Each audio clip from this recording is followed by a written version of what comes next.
Thanks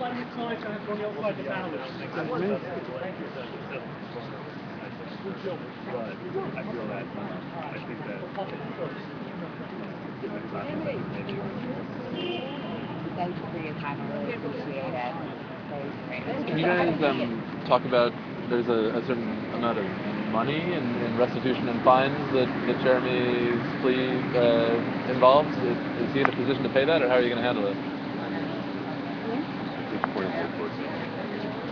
Yeah, I mean, I wasn't really coming here to talk about money. Okay. But there are potential fines. There is restitution and forfeiture, and Jeremy will pay what he's able to pay in a time frame he's able to pay it. Oh, wait, are you happy with the verdict? How do you? I mean, the plea deal. How do you feel about it? I don't think today is really a happy day. I think that it was a very hard decision for Jeremy to make, but I think faced with the potential of prosecution in... Is that my back? That's mine. Yes, mine. We need it. Yeah. Thank you. Something say something. I'm a security risk. I think faced with potential prosecution in at least 10 other jurisdictions, it was a choice that he had to make, and it gives him the opportunity to talk about what he did and why he did it, and we look forward to that opportunity. Absolutely. Thank you. So what happens next? How does I don't know how the system, he has to wait until September and that's it? His sentencing will be, I think, September 6th. And between now and then, I think it's really important for everyone who supports Jeremy to think about writing letters to Judge Preska on his behalf, supporting what he did. We should look forward to a forthcoming public statement from Jeremy about his actions. And I think it's important for all of us as citizens to look into the information that was revealed by Jeremy's actions and see what it means for us as Americans. Yeah, and as Americans, it's kind of crazy that he's facing this incredible amount of time for something that, as his brother said, is nonviolent. I mean, what does that say about the American legal system, or where our priorities are? I think there's a war going on in this country about corporate spying, about access to information, and that's what this case falls at the heart of that. Yeah, absolutely. So, I mean, it sucks that he would have to pay the price to teach all of us a lesson, but maybe that's what keeps him out of it, right? Well, he hasn't been sentenced yet, so we all need to work towards showing Judge Preska what this case means and what we believe a just and appropriate sentence is. Absolutely. Thank you so much. Can I ask a question? At the refusal hearing, his attorney thinks that she saw this as a political trial. Do you still see this as a political trial?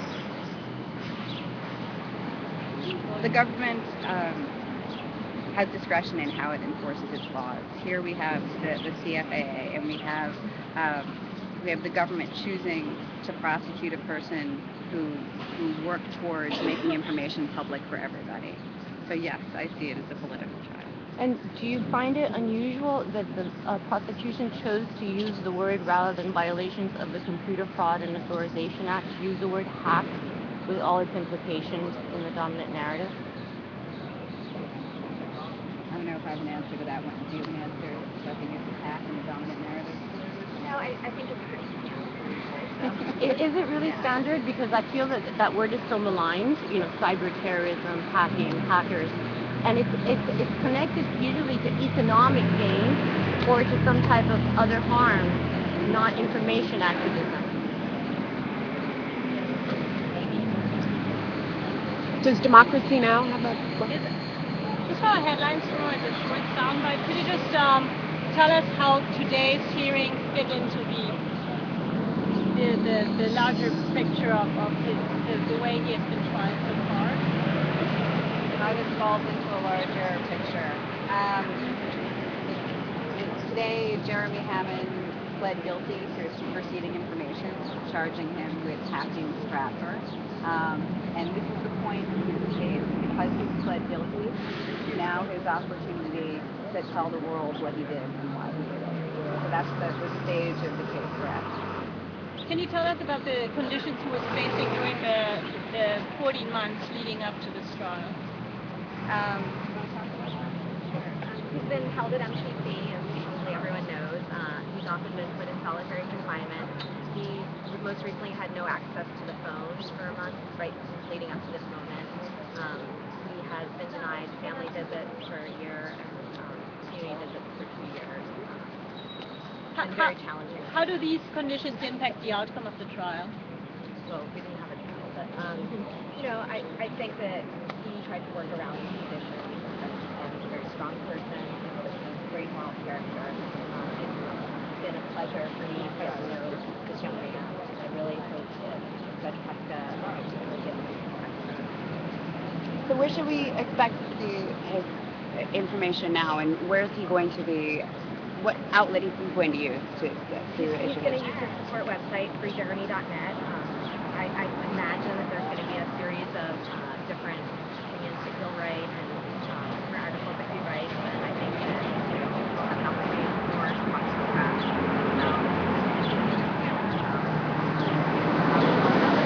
And Jason, do you want to talk about your petition? Yeah. Most important.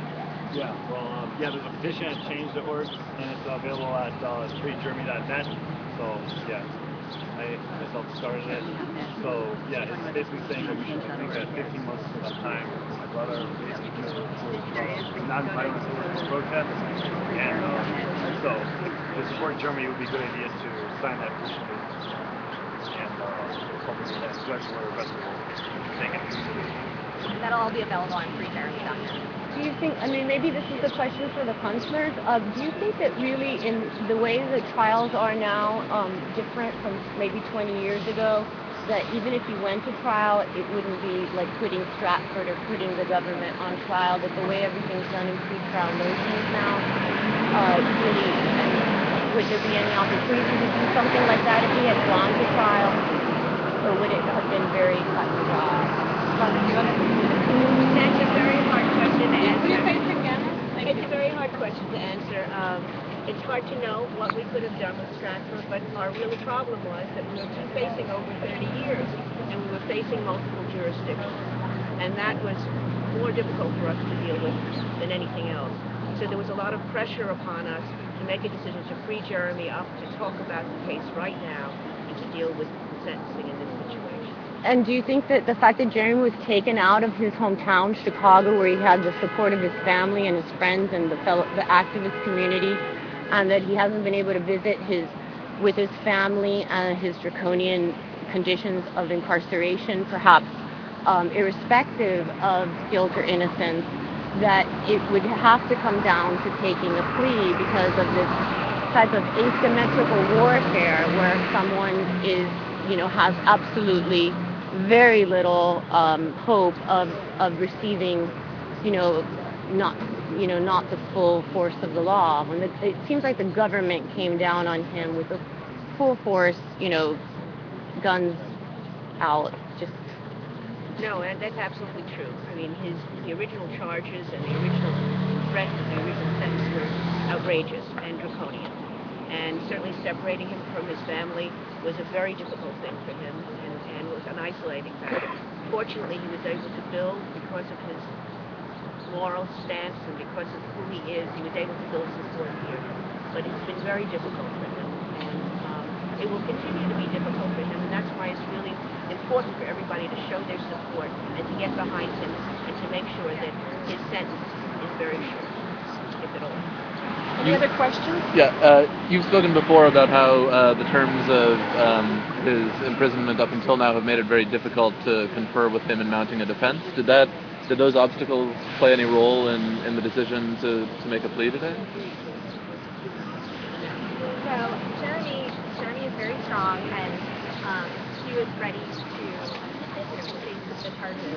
But the real, I'm not sure we got this talk earlier, but the real problem was that there were all other threats of other prosecutions in different while we were prepared and, it was our honor to go in and work through the discovery with him. The idea that if we won at trial, we would then have to go to another jurisdiction in another state and face a whole new set of charges was really a big challenge for him and for the defense. He has his integrity intact. He's able to be honest about what has happened, and I think that that's paramount importance to him. And in that sense, that can provide some relief at this really difficult time where there's a lot of movement, nationally within it. Can you make clear? Can we just take a question in the back? Just want to make sure we get everybody's questions. Do you want to ask that question? You said earlier, a couple of times that now that he's made this plea, he can explain why he did what he did. Do you expect him to say that at the sentencing hearing? Yes, I expect him to say that at the sentencing hearing and likely at several points before. Sounds good. Any kind of preview or? Would you mind rephrasing it? That would be very helpful. Now that Jeremy has pled guilty to the superseding information, he plans to talk openly and freely about what he did and why he did it. He will do that at the upcoming sentencing hearing and at several points before that on statements released to free Jeremy Dunn. I do want to make clear that this was a non-cooperating plea agreement. Jeremy is a long-time activist and would not cooperate. What's the distinction for us laymen? For you laymen? Yeah.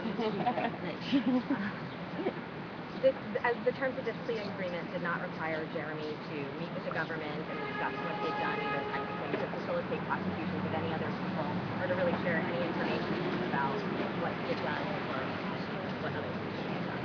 He did not meet with them to offer any information to the government.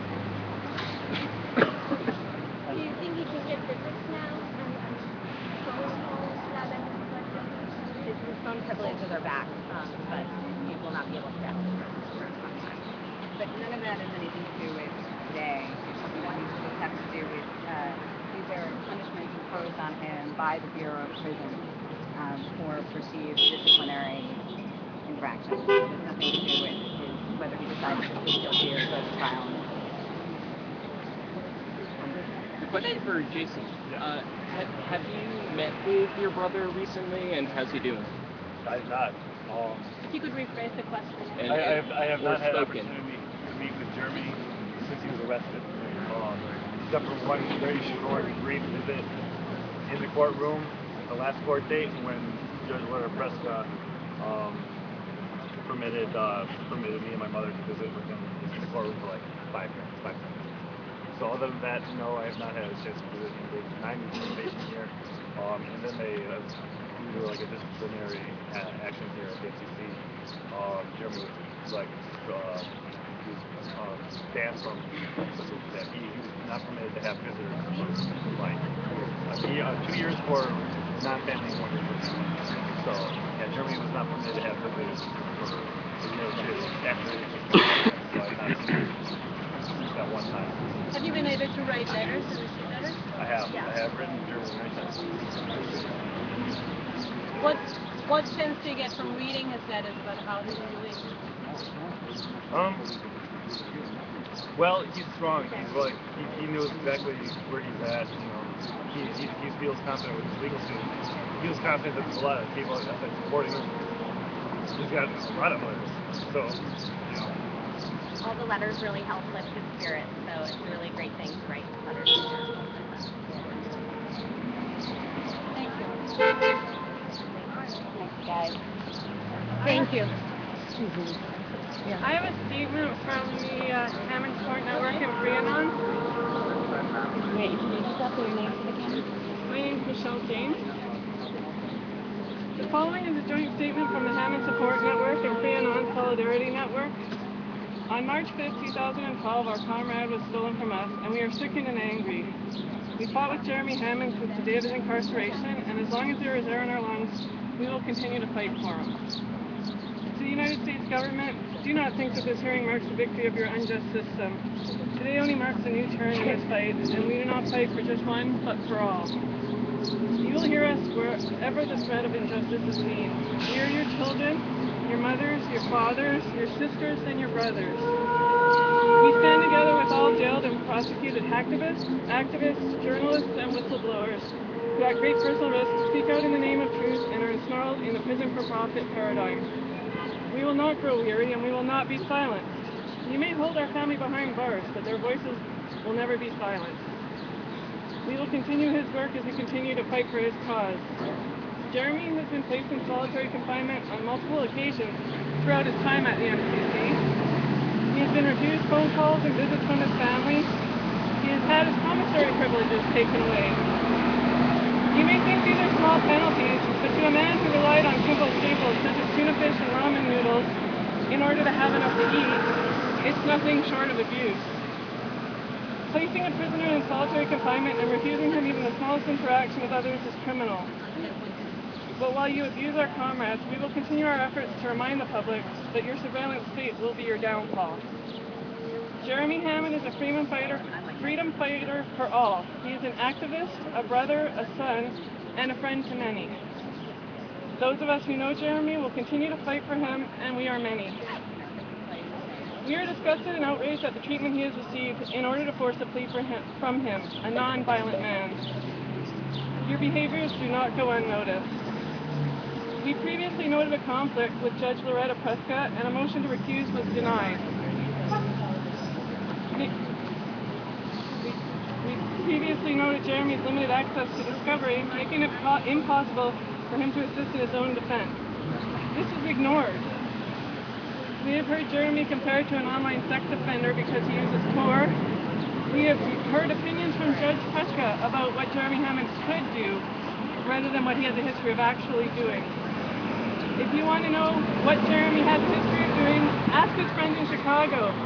Ask Food Not Bombs. Ask those that have benefited from his kindness, and ask those of us who have been lucky enough to know this very gifted individual, whose only goal is to make the world a better place for all. Jeremy Hammond is not a sex offender, a murderer, or a rapist. He is an activist with the goal of radical transparency to expose a corrupt system of government, and he has thus angered the very government that now holds him prisoner and has labeled him a terrorist. To this we say the anger is mutual. But we can promise you you've done nothing to silence Jeremy, and you've done nothing to silence us. We are the Anonymous Solidarity Network, and to Jeremy Hammond and all other unjustly persecuted political prisoners, we shout Bella Ciao in solidarity. We will continue to be heard until our government recognizes that change is essential and transparency a necessity. We will never falter and we will not be broken. And I have a short statement from Sue Crabtree. Jeremy, I love you. I will fight for you until I can meet you at the gates of that prison as your return to us. And thank you for the life-altering ways that I have learned from you. You remain in my heart and a part of my life always. Never give up, Jeremy, because we will never give up on you. This fight is just taking a new course, that is all. This is my promise to you.